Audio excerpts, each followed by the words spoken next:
अस्सलामुअलैकुम and hello everyone, कैसे हैं आप सब। उम्मीद करती हूँ आप सब ठीक होंगे।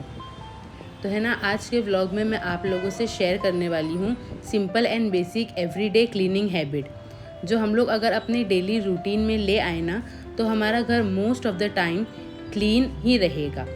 और ऐसे बेसिक क्लीनिंग करने से डीप क्लीनिंग की नौबत जल्दी नहीं आती है। तो हो सकता है आप में से बहुत सारे लोग इसको फॉलो करते होंगे, पर जो लोग नहीं करते हैं करिएगा।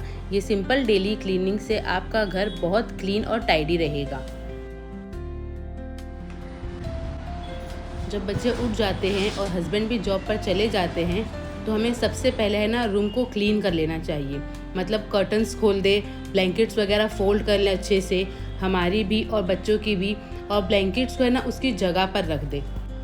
क्योंकि एक बार अगर हम रूम से निकलकर घर के दूसरे कामों में लग गए ना तो रूम उसी तरह से बिखरा हुआ रह जाएगा पूरा दिन। और जब हम दोबारा रूम में आएंगे सारा घर का काम करके, तो ये एक काम और हमारे सर पर रहेगा कि अब रूम भी साफ़ करना है।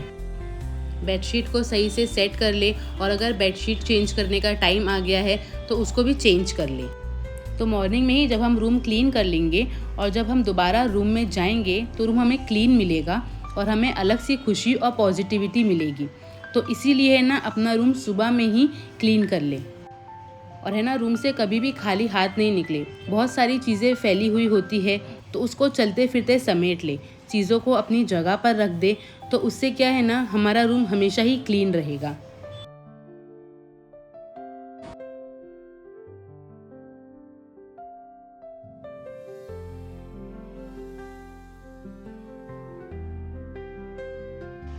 रात में ना मैं सोने से पहले सारे बर्तन डिश वॉशर में लगा देती हूँ, क्योंकि रात के बर्तन अगर जमा रहेंगे तो फिर सुबह नाश्ता वगैरह का जो हमारा काम रहता है वो सब लेट हो जाएगा।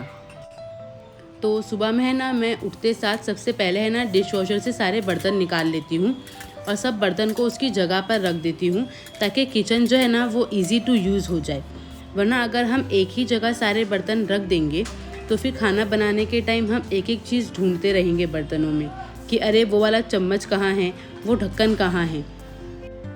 और मुझे लगता है ना सुबह हमारे अंदर सबसे ज़्यादा एनर्जी होती है, क्योंकि हम पूरी रात रेस्ट करके उठते हैं। तो हमें है ना वो एनर्जी को सही जगह लगाना चाहिए और अपना किचन क्लीन, फंक्शनल और इजी टू यूज़ रखना चाहिए। गंदे कपड़ों में है ना बहुत बरकत होती है। हम एक दिन वॉशिंग मशीन नहीं लगाए तो दूसरे दिन इतने सारे कपड़े जमा हो जाते हैं। मुझे लगता है ना हमें एवरीडे वॉशिंग मशीन लगानी चाहिए, और अगर एवरीडे नहीं तो एटलीस्ट ऑल्टरनेट डेज लॉन्ड्री लगानी चाहिए। लॉन्ड्री बास्केट के भरने का वेट नहीं करना चाहिए, क्योंकि जब बहुत कपड़े जमा हो जाते हैं ना तो हमें टेंशन होने लगती है कि अरे इतने सारा काम अभी और बाकी है। या तो है ना आप लॉन्ड्री डिवाइड कर दो कि एक दिन हस्बैंड के सारे कपड़े मशीन में जाएंगे, एक दिन आपके सारे कपड़े और एक दिन बच्चों के। तो है ना ऐसे भी लॉन्ड्री इजी हो जाती है। हम हाउसवाइफ्स को है ना बस हमारा दिमाग लगाने की ज़रूरत होती है कि हम कौन सा काम कितना इजीली और कम टाइम में कर सकते हैं। और जब लॉन्ड्री की साइकिल स्टार्ट करें तो उसको कंप्लीट करें। मतलब जिस भी दिन हम मशीन लगाते हैं उसी दिन कपड़ा फोल्ड भी करने की कोशिश करें और अपनी जगह पर रख दें। फ़ौरन फोल्ड करने से है ना कपड़ों को इस्त्री की ज़रूरत भी कम पड़ती है, और अगर पड़ती भी है ना तो बहुत कम। लेकिन अगर हमने कपड़ों को फोल्ड नहीं किए और साइड में रख दिए तो फिर बाद में फ़ोल्ड करने बहुत जान पे आता है और कपड़े जमा होते जाते हैं। तो कोशिश करें लॉन्ड्री साइकिल जब भी हम स्टार्ट करें तो उसको कंप्लीट करें।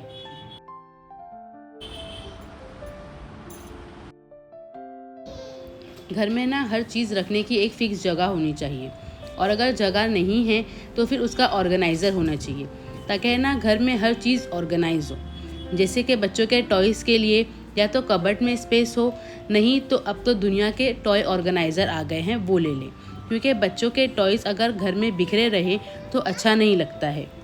हाँ, और बच्चे अगर टॉय से खेलते हैं तो उन्हें खेलने दो, मना नहीं करो, वरना फिर वो आपका सर खा जाएंगे रो रो कर कि अब मोबाइल या टीवी लगा कर दे दो। और है ना हम जब भी टॉयज़ समेटे तो बच्चों को अपने साथ ज़रूर लगाए रहे, ताकि उनको भी पता हो कि टॉयज़ को कहाँ रखना है। और बच्चों में ये आदत है ना हम मदर्स ही डाल सकती है।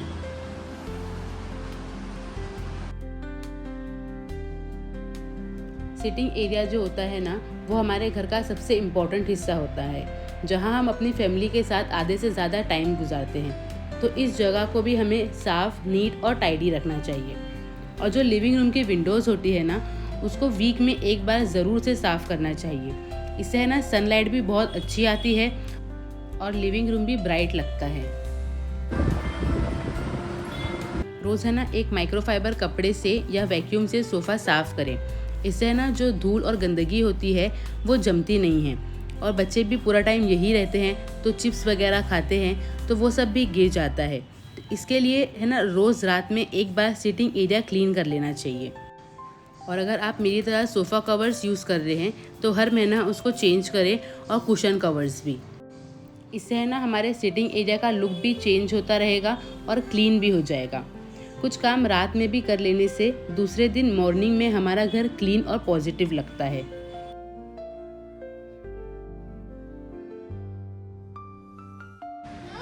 To minute kitchen cleaning routine. रात को जो है सारा काम करने के बाद हम बर्तन वगैरह तो धो ही देते हैं, सिंक क्लीन करते ही है, पर हमें है ना 2 मिनट किचन क्लीनिंग रूटीन रखनी चाहिए, ज़्यादा नहीं। मेड्स तो आती ही है घर में क्लीनिंग वगैरह के लिए, लेकिन आप जितना क्लीन करोगे अच्छे से अपना घर, उतना कोई बाहर वाला नहीं करेगा। तो अगर हम रोज़ रात में कोशिश करें कि जो भी सामान हमारे स्लैब पर है या ऊपर रखा हुआ है, उन सबको बस एक हाथ कपड़े से पोंछ ले, ज़्यादा डीप क्लीनिंग की ज़रूरत नहीं है। क्योंकि अगर हम रोज़ पोंछते रहेंगे तो वो ज़्यादा गंदे भी नहीं होंगे और चमकते भी रहेंगे। जैसे कि फ्रिज हो गई, डिश वॉशर हो गया, और भी जितने किचन इक्विपमेंट्स हम यूज़ करते हैं और जो ऊपर रखे रहते हैं, उन्हें हमें एक कपड़ा का हाथ मार लेना चाहिए। क्योंकि अगर हम एकदम डीप क्लीनिंग करने लगेंगे ना, तो हमें दूसरे दिन फिर आलस आने लगेगा कि कल ही तो साफ़ करे थे, अब आज क्या करना। तो ज़्यादा नहीं, बस 2 मिनट में ही सभी चीज़ों को एक कपड़े का हाथ मार दें।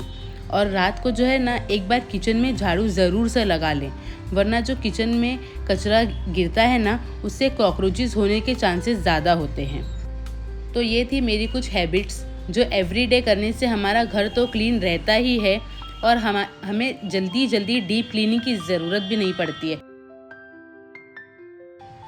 तो चलिए मिलते हैं आपसे अगले व्लॉग में। अगर आपको ये वीडियो अच्छी लगी हो तो do like, share and subscribe my YouTube channel life with Anam.